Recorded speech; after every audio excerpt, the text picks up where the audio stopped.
All right, Paycast Network, SEAA 2026. I'm here with Cameron, and I'm very excited to be here with Cameron because he is a loyal Paycaster. I am, yeah. Which means at the very beginning of this episode, you know what we're going to do. Yeah, I do. Trivia. Oh, yeah. All right, so usually, I cater the trivia to the guests, Absolutely. where they're from or whatever. I didn't know who I was going to be sitting down with, so I have Miami-themed trivia. So don't feel bad if you don't get this I'm not right. going to have a clue, but that's great. Okay, we'll try one. Welcoming more cruise passengers than any other port on the planet every year, what official title does Port Miami hold? I wouldn't have got this one either. Highest amount of foot traffic. I have absolutely no clue. Cruise capital of the world. Of course. Kind of Pretty makes sense, self-explanatory. right? Yeah. Makes sense, right? You come down the strip, they're lined up, so yeah, it definitely makes sense. Yeah. All right, Cameron, how many SEAA conferences have you been to? It's actually the first one. So yeah, I was with a lot larger company before I went out into the third party world, I guess you could say. So yeah, I never really came to any of the SEAA conferences. Have you been to any other of the payments conferences? Yeah, well, no, I've been to the Restaurant Association conferences, but never actually to a payments conference. So this is your first one ever? It's the first one. Well, okay, scratch that. I went to Nativia last year. I just thought about that. So yes. Okay. First impressions of SEAA this year? Yeah, I love it. No, I love it. Everybody's super friendly. It's actually pretty awesome. Yeah. So it's really cool because when you're in the payment space, you don't see anybody else, right? Lone you're wolf. in the field by yourself. You're lone wolf. You build your company, and then when you get to see other people doing it as well, it's actually quite comforting. So yeah, it's pretty awesome. Is there anything in particular for this conference that you're looking to get out of it, that you're looking to learn? Yeah, partnerships, relationships, long-lasting, right? One thing I've learned, so I've been in the payment space going on 9 to 10 years now. One thing I'll tell you is obviously partnerships are almost mandatory to make it. Yeah. Especially in where we're at. We're not a $1 billion company, Right. So not yet. Of course, but we need to lean on other people for technology, for back end, for rails and everything, and having those relationships I think is going to be massively important for our success. Tell me your company and what you do. Yeah, so we're TapSwipe, based out of the Georgia market. We have reps now all over the U.S., which has been a blessing. We've been recruiting like crazy, building infrastructure like even more. Yeah. Really, it's kind of everything across the board. We haven't really become super niche specific. I'm kind of scared to do that right now just because I haven't felt enough success within a product yet to say this is the market we want to target, this is where we want to dive in specifically. So I have a ton of restaurant background, so we kind of initially built with really, really going hard in the restaurant space, and then obviously the low-hanging fruit in the automotive world and everything else across the board. Yeah. So yeah, it's not anything niche specific. We have a couple of really, really awesome agreements with some awesome tech. Yeah. So we do tend to lean toward pharmacies, tend to lean toward a lot of other places that people can't usually get a hold of. And it's been pretty awesome. So you've been in the industry for 9 to 10 years. Is there a reason that you haven't been to any conferences until now?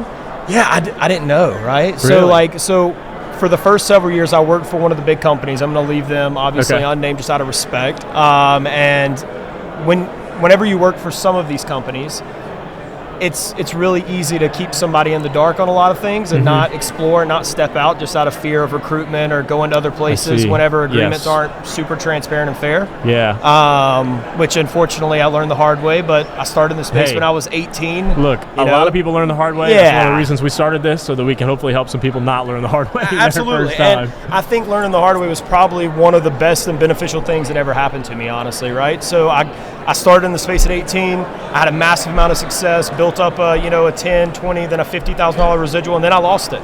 And I lost that at a super, super, super very young age. So when I lost that, it was like, okay, made me a little paranoid moving forward. I didn't trust anybody. Fair.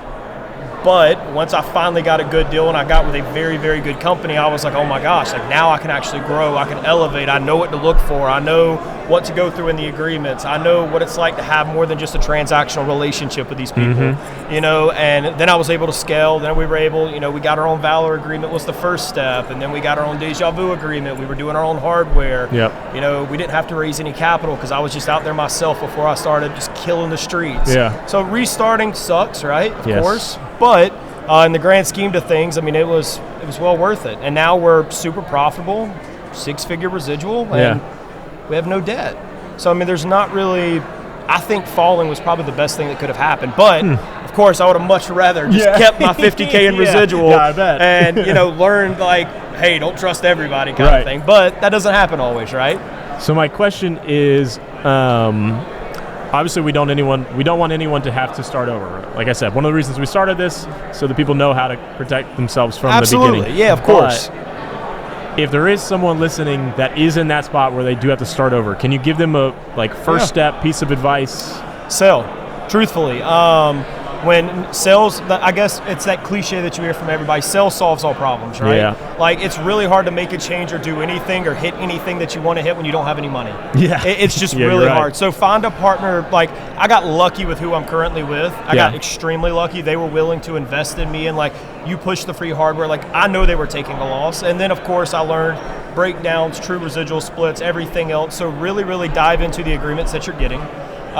Look into the back end, make sure that you're getting transparently true, splits. Yeah. And if you're not, that's okay. Not everything's about the residual split, especially starting off. People are like, well, I want a 80, I want a 90, I want a 85. But realistically, it's not about that all the time. So I took a significantly lower split. I think I was at like 70, 75 in the beginning, which I know it sounds not significant, but at the time, looking back now, I couldn't run my company off of that. Right. But I mean, and then I just started selling, and what they offered me was so much more valuable than an extra 10% of residuals. Now, of course, when I say that, some people are like, no, not a chance, right? Right. But they offered me training. They helped, they gave me individual people to help me support my agents. They helped me grow. They gave me free hardware. They invested in me. They invested capital in me when I needed it. Mm-hmm. Before I even gave them a proof of concept, not many people are willing to do that because a lot of people in this space aren't always so forthcoming as they should be. Yeah.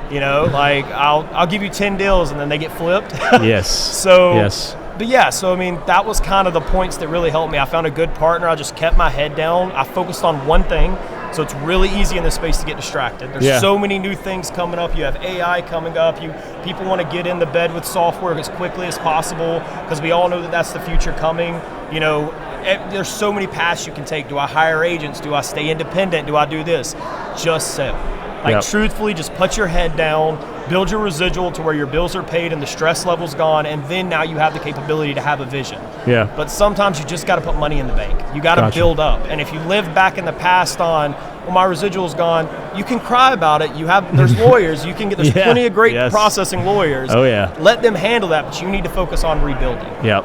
Gotcha. So just sell. Yeah, just sell. Well, honestly. Speaking of just sell, I think you know about the other game we play on this show. So we're going to play. You're going to sell me the duck. Sell me the duck, right? Cameron. Yeah. Oh, gosh. I really, how many times I've watched this show? I've even prepared for this. You would think, I even have a little dialogue. I'm like, if I ever get on this show, I'm going to have an ideal way, how I'm going to sell this damn duck, right? So, I mean, and now looking at it, I have no clue how I'm going to sell you this duck. You can do it. Come on. Oh, no, I know I can. You got this. Yeah, so I guess the first thing I would say is, are you in need of a duck? I do have one of these in my house. Really? But, is it this big? It's the same. It's the exact same duck. Yeah. Exactly. Really. So is it yellow as well? Yes, it is. Oh gosh, you have kids? No kids. No, I have a dog. How many dogs? One dog. So you only got one dog, one duck. I am in a really bad spot right now trying to give you this dog. No, you got this. You got this. So I guess I could go off the complexion. This thing's definitely newer. It's a newer model. It is newer than the one I have. It's clean. It's spotless. Way cleaner. My dog tried to get after the other one. Yeah, absolutely. So let's start here then. My name's Cameron. Chase. I think having a relationship with somebody trying to sell you something is a little bit more valuable than the product sometimes. I agree. Yeah, so I think this duck's great. I think it's amazing. I think that, you have one, so obviously you know the value of it. Definitely, yeah. I love the one I have. Yeah, of course, and if you didn't, you wouldn't have the duck at home, right? Yeah, that's right. Yeah, so I think there's value in you having another one. So the question is, what's your budget for this duck? Probably $25. I think I can do it for $25. Deal. Yeah, sold. Bro. All right. Awesome. Thanks, it's so man. crazy when you put on the spot. You're like, oh shit. Dude, you're telling me. Yeah. Gosh. But yeah, no, I'm super impressed, and I really, really am impressed by the SEAA. Awesome. Yeah. Well, we'll be at pretty much all the shows. So hopefully we'll see you at some other ones. Of course. Well, appreciate it, man. Brother. Awesome. Thank you.